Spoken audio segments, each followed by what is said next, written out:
I don't know anything about it. Just what I learned in high school. Nothing. Nothing at all. Well, not nothing, but not a lot. Not a lot at all. I'm not really sure about much. All I know for me myself is that I have a little German in me. But I didn't really move much beyond some exhibitions I had seen at museums. There was probably some integration, but I also imagine it was still quite segregated back then. I think that they were the one who kind of wanted the war because it was about them.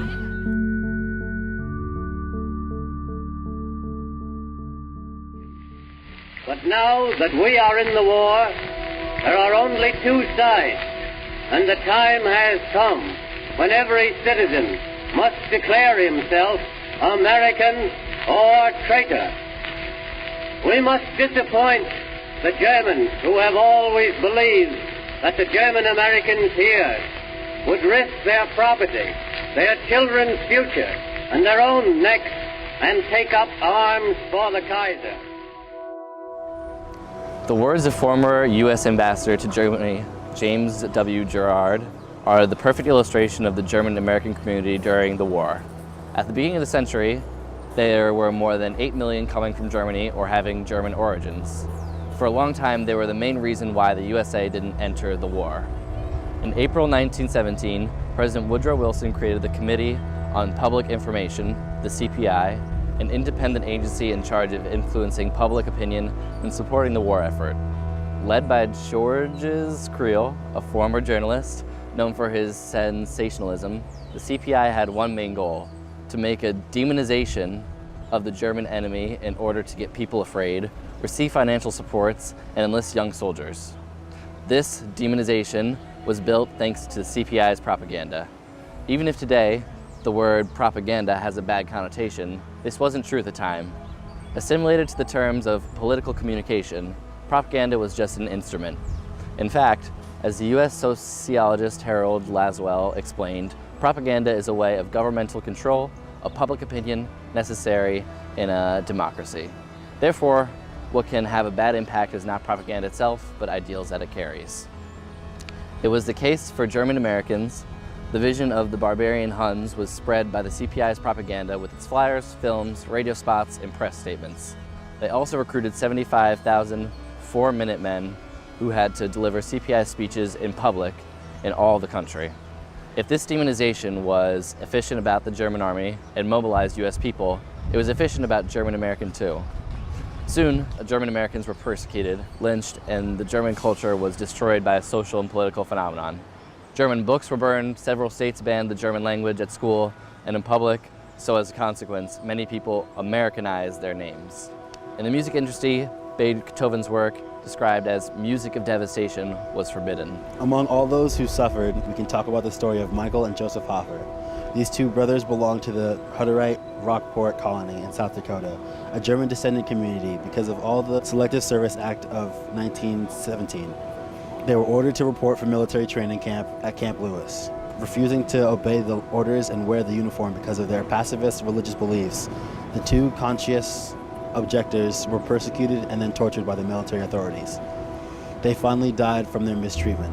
U.S. Army muted for years the true cause of their death, and as an ultimate insult, they were buried wearing the U.S. uniform. In their silence, the Hutterite community added martyr to their graves. Many of them decided to move far away from America, such as Hutterites colonies by going to Canada. 100 years later, many of these stories are kept into silence, but a few associations have been created to vindicate this U.S.-German legacy.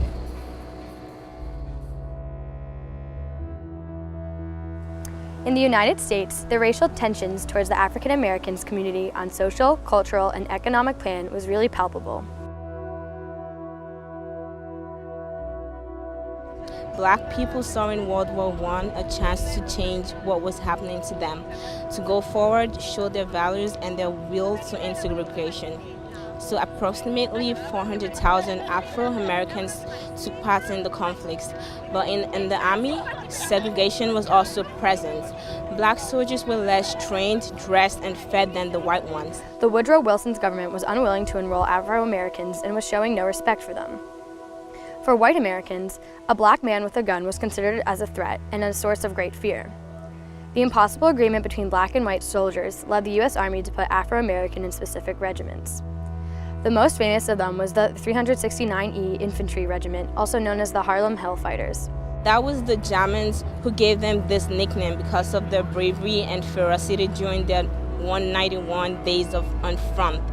Among the Harlem Hellfighters, there was a black officer who is a very rare distinction for an Afro-American, called James Reese Europe. He was a musician or compositor of Harlem who decided to take part to the war and his orchestra.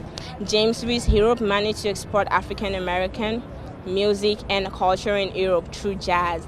When arriving in France, the orchestra disturbed then seduced people with a jazzy cover of the French national anthem. With their popularity growth, they alternated between hell and the no man's land in the concerts. James Reese Europe made his music a message of freedom and equality. He managed to transform the jazz into a weapon against segregation. This musician and soldier died in 1919, stabbed by one of his war fellows. During this time, it was successful to bring the African Americans culture across Europe, but not in the United States. As a conclusion, we can say that African was marked by racial tension more important than before. But we should not forget that all Afro-Americans took part in the conflict, and some of them weren't in favor of it. In fact, considering that the government ignored them, they would have died for a country which didn't recognize them.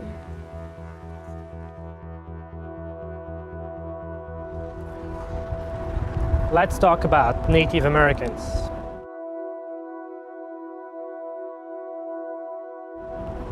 In 1917, when the United States entered the conflict of World War I, Native Americans didn't have the American citizenship. They were simply considered as strangers in this country. Involvement in this war divided the natives' opinion. Some say that they didn't owe anything to this country. However, the majority thinks this would be a question of honor and a way to affirm themselves in the American society. This is how approximately 12,000 Native Americans took part to World War I. In autumn 1918, U.S. troops were involved in an offensive on the Western Front, which was one of the largest frontline commitments for American soldiers, but communication on front was compromised. The Germans had successfully tapped telephone lines. This is the moment, the role of Native Americans, and more precisely, the Choctaw tribe, took ironically all its meaning. A U.S. officer who surprised a conversation between two Choctaw soldiers decided to send messages in this language. Thus, by using a language used by only 20,000 people in the world, Germans were totally unable to translate it, and it gave an important benefit to the U.S. Army. The Choctaw Telephone Squad and the Code Talker were born. The Choctaw Telephone Squad composed of 19 Native Americans, which played a primary role in the victory of the United States in sending unbreakable messages. It was a pride and achievement for the natives in their research of integration. The great irony in this is the fact that before, during, and after the conflict, the American government tried many times to eradicate the Indian languages. In school, children were beaten for speaking their mother tongue.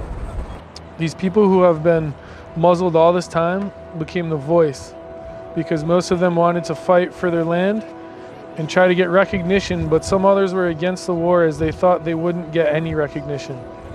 Moreover, they weren't considered as American citizens in 1917, so the fact that they didn't want to go to war was understandable. Government didn't show any respect and recognition for natives. Finally, they earned the American citizenship in 1924 as a post-war award. That will be USA's only gratefulness to this minority for many years. Due to general ignorance of the Native Americans, capital actions during war, these people remained strongly persecuted. In 1989, the French government bestowed Knight of the Order of National Merit posthumously to the Code Talkers. They had to wait 2008 for the U.S. to fully recognize their involvement with the Recognition Act. We talk a lot about racial minorities, but now let's break the silence concerning the biggest gender minority.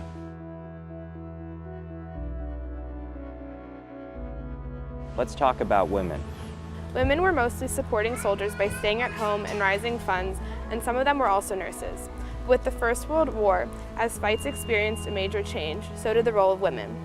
During this conflict, women finally had the right to wear uniforms.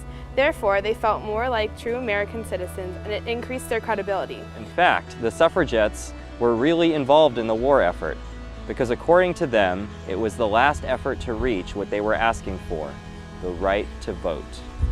11,880 women served with the Navy and the Marine Corps, while 1,476 women were part of the Army Nurse Corps, which was attached to the Army. Their main mission was to free men to fight by assuming jobs such as the clerk or telephone operators. At the same time, the government established the Women's Committee of the Council of National Defense, headed by suffragist Dr. Anna Shaw, to coordinate women's war effort. Despite valiant efforts, they were only able to achieve limited coordination.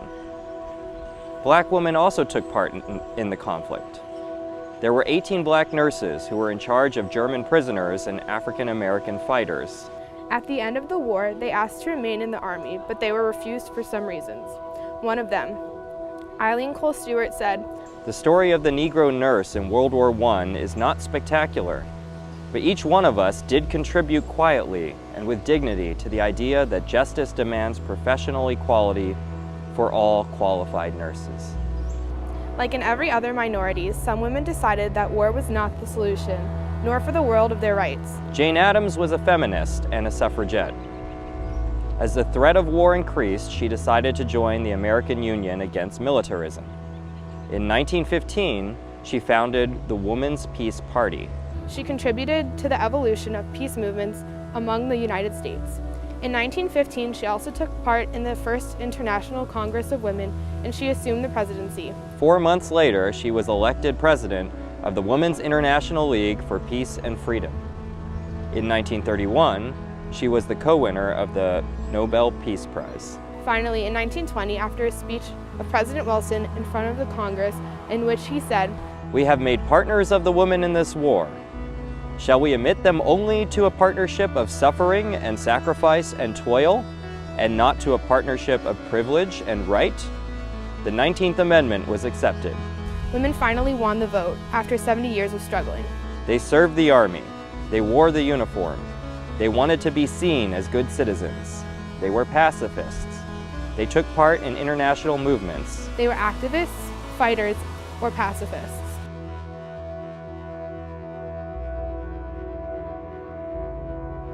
Let's talk about socialists, and more precisely, the industrial workers of the world, IWW, who clearly showed their opposition to World War I at that time.